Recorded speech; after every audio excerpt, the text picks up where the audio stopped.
Hello guys, आपका स्वागत है मेरे channel Dinesh editing mix metal में। तो गाइस मैं लेकर आ गया विंड ब्रेकर सीज़न 2 एपिसोड 2 की वीडियो। तो गाइस वीडियो में बने ले। तो चलिए गाइस वीडियो को शुरू करते हैं बिना किसी देरी के।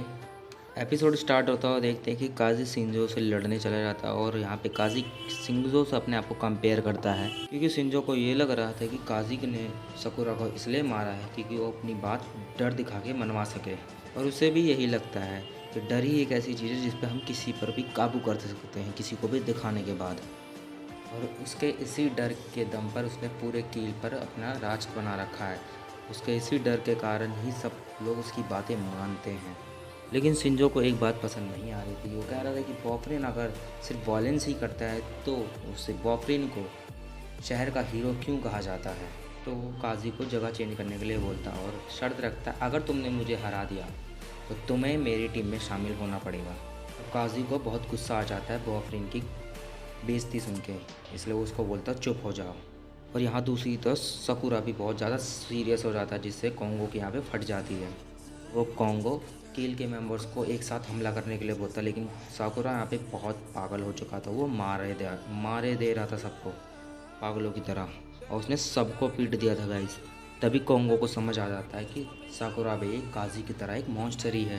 तभी साकुरा उसे कॉन्गो को उठा के दीवार में ही पटक देता है और सबको बचाने के लिए चला जाता है। यहाँ फिर हम ताइगा और किरीशिमा को देखते हैं। किरीशिमा को ये समझ नहीं आ रहा होता कि ताइगा पहले लड़ना चाह रहा था, लेकिन अब उसके अंदर बिल्कुल मन नहीं लड़ने का। ताइगा उसे समझाता है कि मैं बस अपनी गलतियों को सही कर रहा हूँ, अब मैं यहाँ पे अपने दोस्तों की मदद करने आया हूँ सिर्फ। और उन्हें मार खाता हुआ देख मेरे सीनियर्स को हमें बचाने आना पड़ा, जो कि बहुत ही ज़्यादा शर्म की बात है।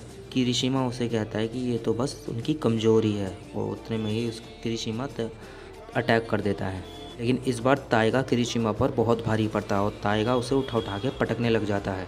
तभी यहाँ पे क्योतारो को मेगामी से लड़ने में दिक्कत आ रही होती है, क्योंकि इसकी हाइट छोटी है और बहुत ही ज़्यादा तेज़ है। कारण से वो क्योतारो का हाथ भी नहीं लग रहा होता है मेगामी, और वो बच बच के निकले जा रहा था बस। वो क्योतारो का मजाक उड़ाने लग जाता है उसे। तभी क्योतारो उसे पकड़कर उसको पीटने लग जाता है बहुत ही ज़्यादा, और उसकी हालत ही ख़राब कर देता है। वो जैसे ही लात मारता है, उसके दोनों लातों को पकड़ के वो उसको ज़मीन में पटक देता है। क्योतारो एकदम पागल हो चुका था। तभी मेगामी को देखकर साकुरा याद आने लग जाता है क्योतारो को, कि वो भी कैसे किस तरीके से बचता था। तभी उसे और गुस्सा आ जाता है और वो एक ही पंच में मेगामी को पटक देता है, वहाँ से फेंक देता है दूरी, जिससे वो बेहोश हो जाता है। अब इसके बाद हम किरियो और रेंजी की लड़ाई देखते हैं। यहाँ पे रेंजी बार बार क्रियू को बार बार लड़की बोल रहा होता है, लेकिन फिर भी क्रियू से कुछ नहीं बोलता है। रेंजी क्रियू को कहता है कि अगर मैं तुम्हारी तरह होता तो मैं शर्म के मारे मर ही जाता। इस दुनिया में सिर्फ ताकतवर ही लोग राज करते हैं। तो फिर क्रियू रेंजी को बताता है कि तुम्हारे जैसा पर्सन लड़कियों को कभी पसंद आ ही नहीं सकता। अगर तुम लड़की होते तो तुम्हें कोई पसंद ही नहीं कर सकता। फिर क्रियू रेंजी को और चिढ़ाने लग जाता है और कमज़ोर बोलता है, क्योंकि तुम उसके ऑर्डर्स मानते हो शिंजो के। फिर उसको गुस्सा आ जाता है, लेकिन उसी गुस्से के कारण वो अंधाधुंध अटैक करने लग जाता है, लेकिन उस अटैक से कोई फ़ायदा नहीं होता है। तो क्रियू रेंजी पर एक ही अटैक करता है, जिससे उसका पूरा शरीर पैरालाइज्ड हो जाता है। इसीलिए क्रियू जल्दी किसी पर अटैक नहीं करता है, इसीलिए वो उसको बेहोश कर देता है। अब यहाँ एनामोटो और कुसुमी भी यहाँ पे लड़ रहे होते हैं। मतलब कि गाइस यहाँ पे सभी लोगों की मदद कर रहे होते हैं, जिससे सभी लोगों के अंदर हौसला आ जाता है, एक दूसरे को बचाते हैं और एक दूसरे के लिए लड़ते हैं। फिर साकुरा भी वहाँ पे पहुँच जाता है और कहता है कि हमें एक दूसरे की मदद करनी चाहिए। कहता है वादा करो कि हम सब एक दूसरे की ज़रूर मदद करेंगे, चाहे कैसी भी परिस्थिति क्यों ना हो। सुगो यहाँ पे कुछ ज़्यादा ही सीरियस हो जाता है। वो टोरे को उठा उठा के ऐसे पटकता है जैसे कोई पन्नी हो, उसको ज़मीन पे पटक उठाया पटका उठाया पटका, इस तरीके से मार रहा होता है। और वो उसे एक ही मुक्के में पटक देता है। वो उसे लात मार के ख़त्म ही कर देता है, मतलब बेहोश कर देता है। लेकिन उसका गुस्सा फिर भी शांत नहीं हुआ था। सुओ को रोकने के लिए साकुरा को बीच में आना पड़ता है। इसलिए सुओ देखकर ये हैरान हो जाता है कि इतना सब कुछ होने के बाद भी ये मुझे रोक रहा है, जो कि सुओ को बहुत ही अच्छा लगा। फिर सुओ साकुरा से बोलता तुम अपने आप को इतना शांत कैसे रख के बैठे हो, क्योंकि साकुरा कहता है कि मुझे अपने ऊपर ही सबसे ज़्यादा गुस्सा आ रहा है, क्योंकि मैंने जो बोला वो मैंने नहीं करा, मेरे कारण ही सब यहाँ पे पिट रहे हैं। इसलिए अब शांत होकर सबकी मदद करना है। इसीलिए सुओ भी शांत हो जाता है और उसे अच्छा लगता है ये जानकर। तभी यहाँ पे हम देखते हैं शिंगो की लड़ाई काजी से। और यहाँ पे शिंगो भारी पड़ रहा होता है काजी के ऊपर, क्योंकि शिंजो के पास एक आयरन बैट होती है, जो वो उसी से मार रहा होता है। काजी को कहने लग जाता है कि तुम हीरो बनने के लायक ही नहीं, तो क्योंकि तुम्हारी जो बीस्ट है वो एक राक्षस जैसी है, इसी कारण से तुम्हें मेरे साथ शामिल हो जाना चाहिए।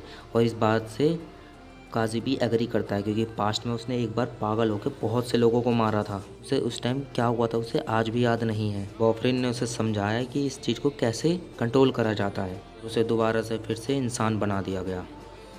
और हमें अब पता चलता है कि काजी अपने गुस्से को कंट्रोल करने के लिए लॉलीपॉप खाता है। तभी काजी शिंजो को समझाता है कि बॉयफ्रेंड कील से बहुत ऊपर है, तुम्हारी टीम किसी लायक ही नहीं है। शिंजो डिसाइड करता है कि मैं काजी के बीस्ट को जगा के ही रहूँगा। अब भी हमें इन दोनों की एक बेहतरीन लड़ाई देखने को मिलती है, लेकिन यहाँ पर शिंजो भारी पड़ रहा था काजी के ऊपर। इसी कारण से काजी कमज़ोर पड़ रहा था और शिंजो उसी बैट से उसको मारे जा रहा था, उसके सर से खून निकलने लग गया था। लेकिन तभी शिंजो उस बंदे की बेइज्जती करने लग जाता है। इसने काजी के नेचर को शांत करके उसको ह्यूमन बनाया है, जिसको सुनकर वो बहुत ही ज़्यादा गुस्सा हो जाता है। जिस बैट से शिंजो काजी को मार रहा था वो बैट ही तोड़ दिया जाता है, मोड़ दिया जाता है। काजी के गुस्से को देख के शिंजो को भी मज़ा आने लग जाता है। तब हम देखते हैं काजी शिंजो को बहुत बुरी तरीके से मारता है, लेकिन वो कंट्रोल में होता है और काजी यहाँ पे उसको बेहोश कर देता है, लेकिन फिर भी वो हंस रहा होता है। तभी उसको याद आता है कि ये पहले ही हार गया, मुझे साकुरा के 10 मुक्के भी मारने थे इसे, लेकिन ये तो पहले ही गिर चुका है। यहाँ पे पूरी टीम को जैसे ही पता चलता है कि काजी भी अपनी लड़ाई को जीत चुका है, और यहाँ पे सभी लोग बहुत ज़्यादा खुश हो जाते हैं। दूसरी तरफ ताइगा अंजाई को होश में ले आता है, उसको बताता है कि हम लोग जीत चुके हैं अब यहाँ पे। तब सभी लोग नगाटो को, उसके फ्रेंड नगाटो को उसके सामने भेजते हैं कि जाओ उससे बात कर लो, और नगाटो फिर उसके सामने जाता है। नगाटो उससे पूछता है कि आखिरकार तुम लोगों ने उसके लिए, मतलब मेरे लिए, नगाटो के लिए ऐसा क्यों करा। तभी साकुरा कहता है कि हमने ये सब तुम्हारे लिए नहीं करा, हमने अपने फ्रेंड अंजाई के लिए ये सब कुछ करा और सुकुरा के लिए। नगाटो उन्हें समझाने लग जाता है कि मैंने यहाँ पे बहुत बुरे काम करे हैं, मुझे बचाने के लायक ही नहीं हूँ मैं। तभी काजी उसे समझाता है कि तुम्हें अपनी नहीं, अपने दोस्तों की फीलिंग्स के बारे में समझना चाहिए। तब नगाटो उनसे पूछता है तुम इतने काइंड होने के बाद भी इतने शांत कैसे हो, सब साथ मिलकर कैसे रह सकते हो। क्योंकि मैं जिस ग्रुप में था उसमें सिर्फ डर से ही अपने ऊपर हासिल करा जा सकता है, अपनी ताकत को हासिल करा जा सकता है। और यहीं पर ये एपिसोड ख़त्म हो जाता है। और गाइज़ हमें लगा था विंड ब्रेकर में वैसे भी बहुत अच्छी अच्छी लड़ाइयाँ होती हैं, हमें लगा था कि शिंजो और काजी की लड़ाई बहुत अच्छे से दिखाई जाएगी, लेकिन यहाँ पे नहीं दिखाई गई उतने अच्छे से जितने अच्छे से हमने सोच रखा था। कोई बात नहीं गाइज़, अभी हम आगे और भी लड़ाइयाँ देखेंगे। तो गाइज़ मिलते हैं नेक्स्ट वीडियो में, अभी के लिए बस इतना ही। चैनल को सब्सक्राइब कर दे, बेल आइकन प्रेस कर दे, जिससे हमारी आने वाली हर वीडियो आपके पास सबसे पहले पहुँचे। तो गाइज़ मिलते हैं नेक्स्ट वीडियो में, अभी के लिए बस इतना ही। Good bye guys.